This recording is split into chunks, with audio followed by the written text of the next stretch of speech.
In this video, I'm going to react to the Vietnam War.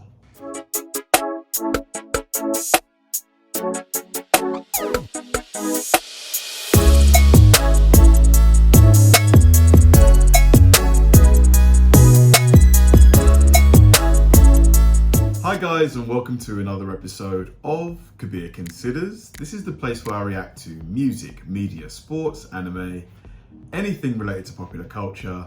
I'll watch it with an open mind and give you my 100% honest reaction to it. And if you could please hit that like button early, I'd really appreciate it. Now, this should be genuinely fascinating. Like the Vietnam War, that combination of words is something I've heard about so often, but I've never really understood what it was about, what happened, what was the trigger that started it, you know, what were the two different ideologies, you know?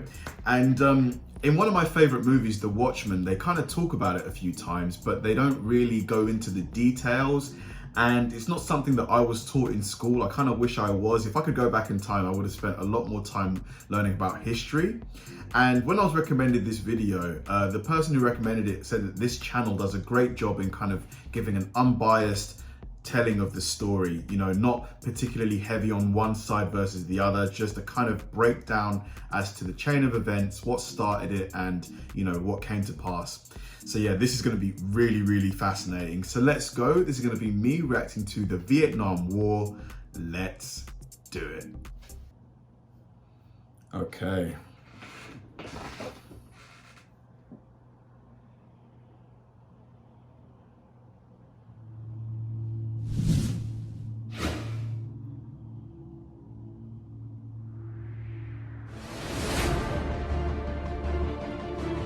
My conscience won't let me go shoot my brother or some darker people or some poor hungry people in the mud. Man, look at all of these munitions being dropped.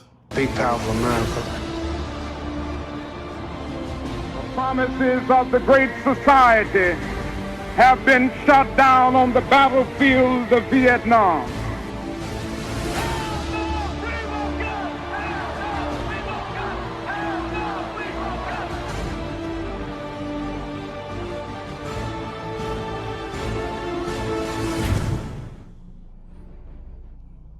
All right, let's do this.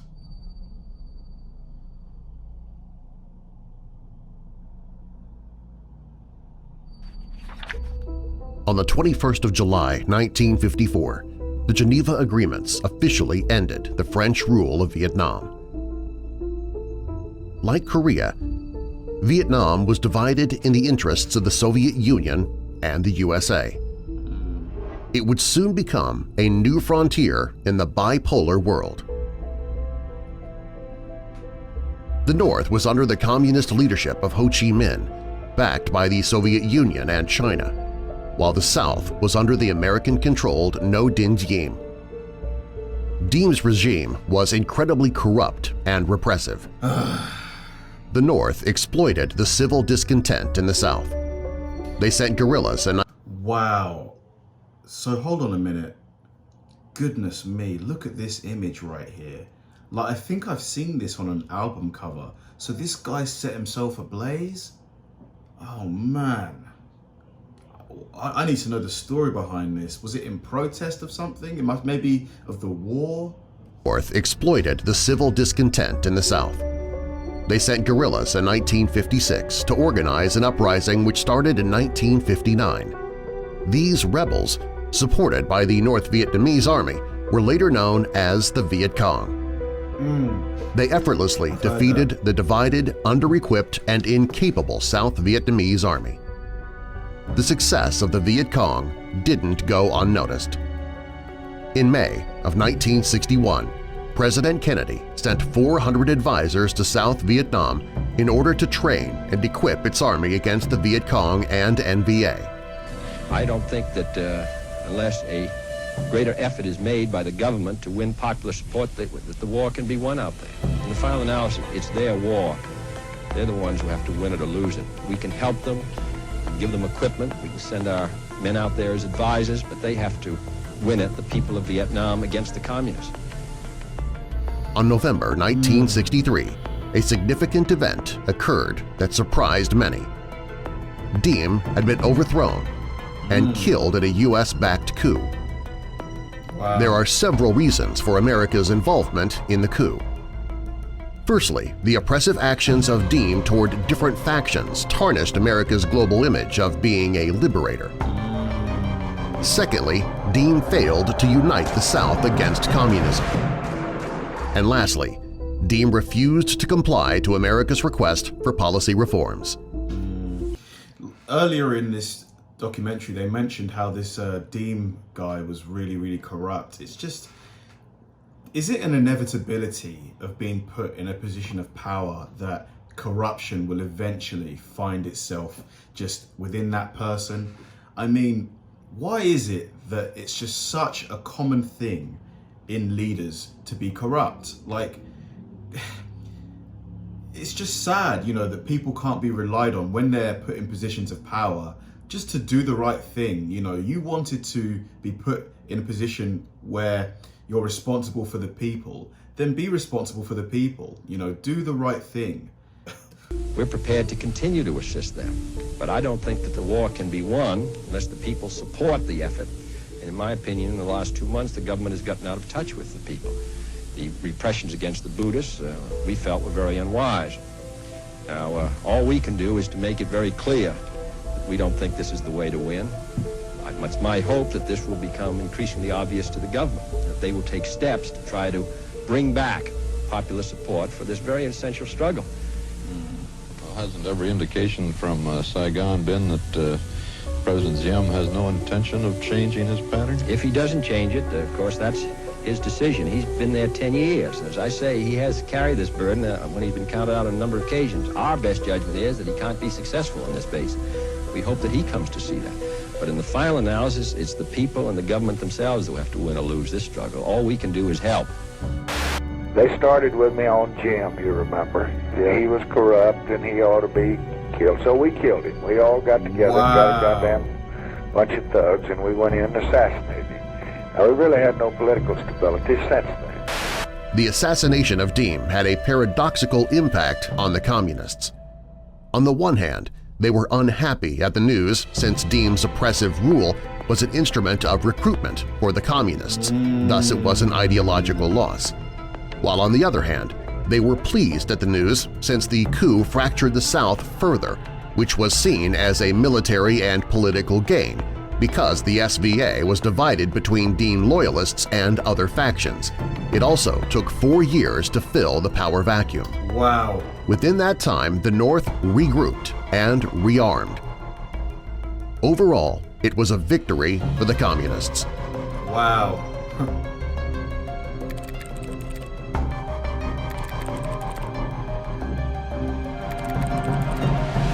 Wow, by throwing off Ngo Dinh Diem and his brother Nu, the US imperialists have themselves destroyed the political bases that they had built up for years. Wow, so it's almost like a self-sabotage move, kind of.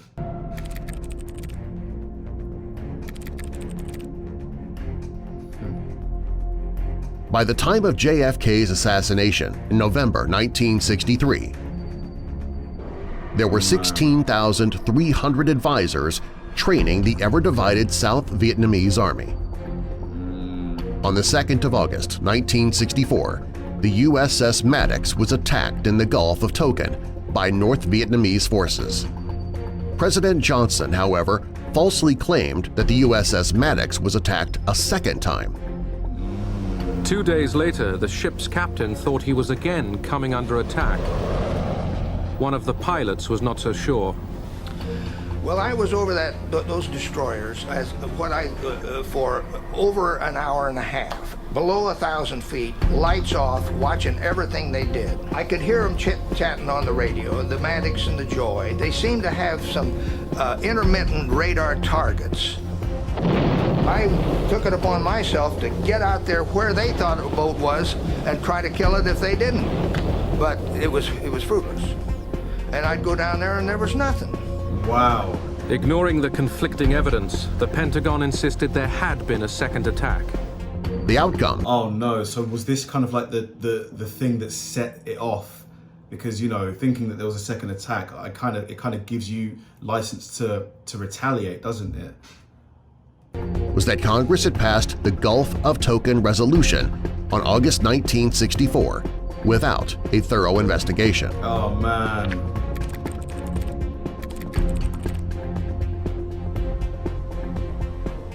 This allowed President Johnson to take all necessary steps in Southeast Asia. I see. So it was the catalyst in starting things off. Misinformation. Oh, how unfortunate. That renewed hostile actions against United States ships on the high seas in the Gulf of Tonkin have today required me to order the military forces of the United States to take action in reply. It was a declaration of war. Oh no. And so, on the 2nd of March 1965, the USA began its brutal bombing campaign in Vietnam called Operation Rolling Thunder. Man. The campaign was estimated to last only 8 weeks, but instead it lasted over 3 years. Why? Why was it constantly? Why was the timeline constantly stretched? Like, why was it continuing for so long? The operation consisted of routine carpet bombings and the use of chemical weapons such as napalm and Agent Orange in order to destroy the enemy's jungle cover. Over 19 million tons of Agent Orange was sprayed over 4.5 million acres of vegetation. Wow. This caused immediate as well as generational health problems. Oh my goodness.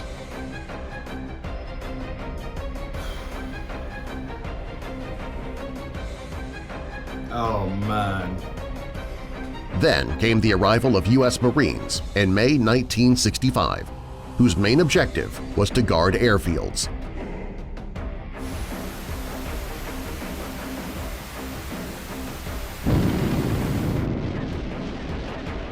The Viet Cong responded by literally going underground. This effectively diminished the impact of the bombings. In response, President Johnson announced on the 28th of July, 1965, his decision to actively retake the south of Vietnam with U.S. troops. Okay, so literally kind of like an invasion almost. I have today ordered to Vietnam the Air Mobile Division and certain other forces which will raise our fighting strength from 75,000 to 125,000 men almost immediately. Additional forces will be needed later, and they will be sent as requested. By 1966, the U.S. adopted the policy of search and destroy. It was inspired by the success of miniature search and destroy missions elsewhere. This required a surge in the number of U.S. troops. When General Westmoreland took over, his strategy was basically to search and destroy. In other words, to search out the communists, the Viet Cong, as well as the North Vietnamese that would come into the country, and to destroy them. And the measure of success for that was the body count. It's a terrible way to try to prove success in war. However, the enemy was prepared to fight a long war. The Viet Cong had planted thousands of mines, booby traps, and even constructed a vast network of tunnels, all concealed by the jungle. Wow. They were also indistinguishable from citizens. So how do you tell them apart? Man, so these guys were putting up quite the fight. These search and destroy tactics resulted in many U.S. atrocities. This led to more support for the Communists. By 1969, Ho Chi Minh had died.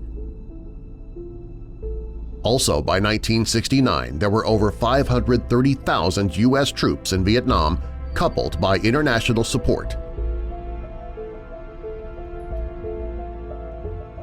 The U.S. ruled out the option of invading the North as it was considerably expensive and, more importantly, it could have triggered a direct confrontation with the USSR and China.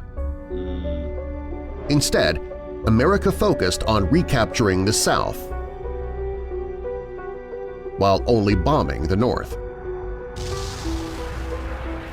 General Westmoreland stated in 1967 that he saw light at the end of the tunnel and hoped that American soldiers could eventually withdraw in 2 years. However, the Communist forces launched the Tet Offensive on the 30th of January 1968 that shocked the Americans. The North initiated a massive push to recapture key checkpoints in the South. Wow.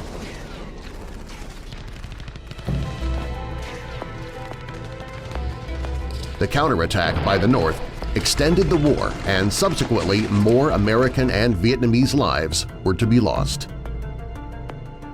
This caused domestic opposition within the U.S., as 15,000 U.S. troops had already been killed by 1968, and man, that's a lot.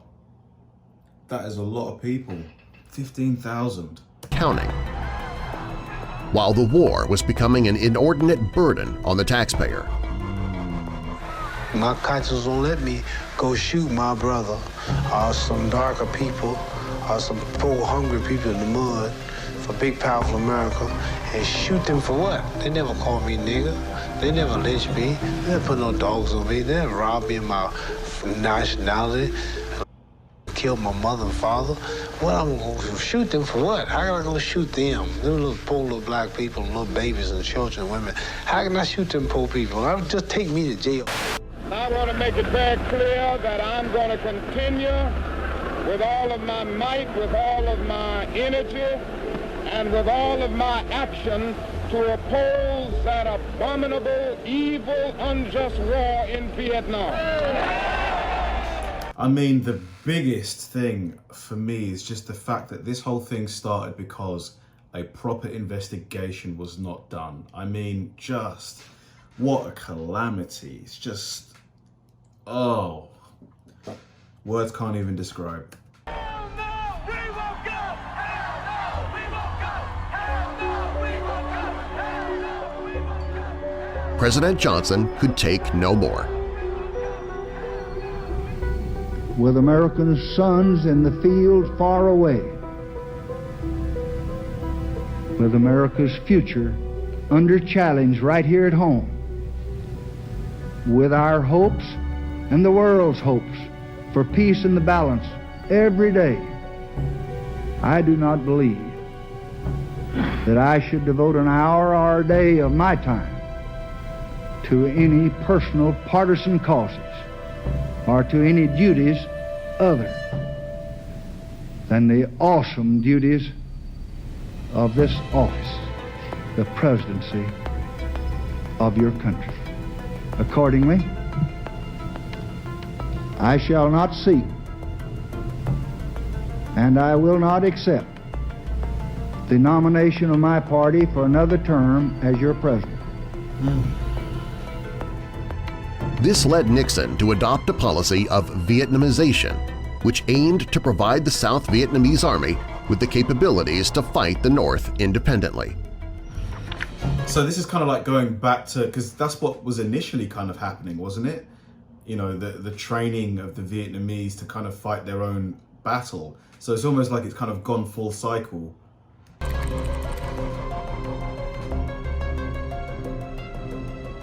Meanwhile, Nixon continued to covertly bomb the North's supply lines in the supposedly neutral Laos and Cambodia. The Communists had organized another major push on the Easter of 1972. This time, they were better prepared.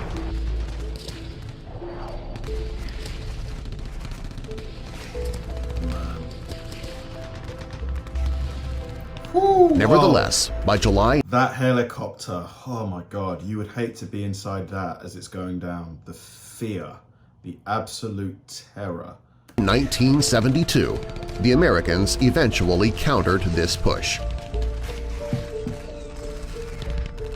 But the seemingly infinite morale of the Communist forces, the significant financial and human cost of the war, and the domestic opposition caused America to begin gradually withdrawing its forces in August of 1972. On the 27th of January 1973, the U.S. and North Vietnam had signed a peace treaty at the Paris Peace Accords, which resulted in the complete U.S. withdrawal from Vietnam.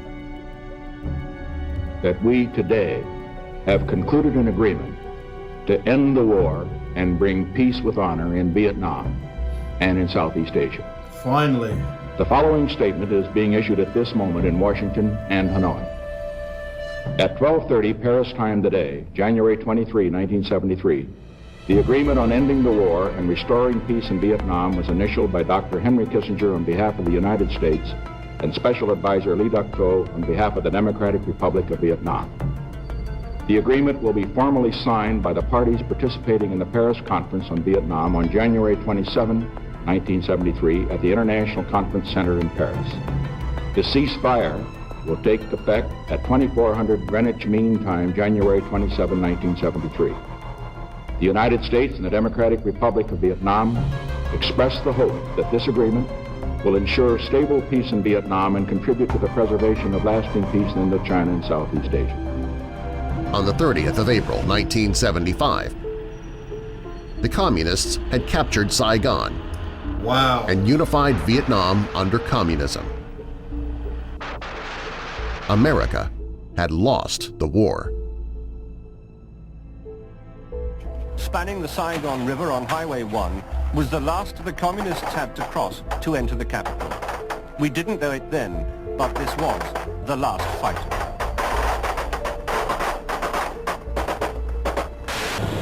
The ambassador went on the final helicopter from the platform above his office. He was the last American to leave Vietnam. The North Vietnamese army entered Saigon just as they'd planned on May Day. Their journey had taken over 30 years, 10,000 days. Wow. And those of the world's press left behind in the city witnessed the triumphant arrival. South Vietnam, such a short-lived nation, was finally toppled.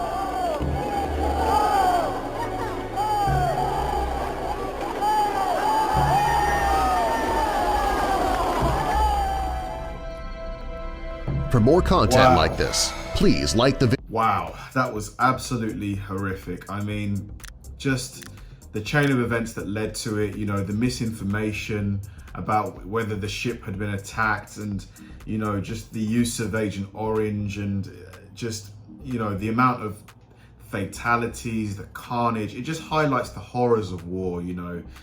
War is just something that it's just a horrific thing. There's just,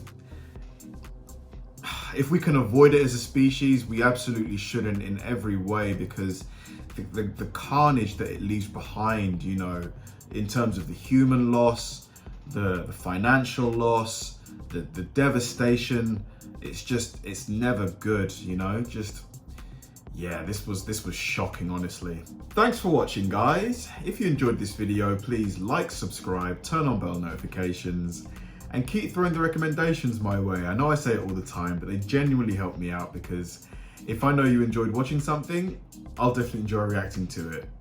So like, subscribe, turn on bell notifications, keep throwing the recommendations, and I'll catch you in the next one.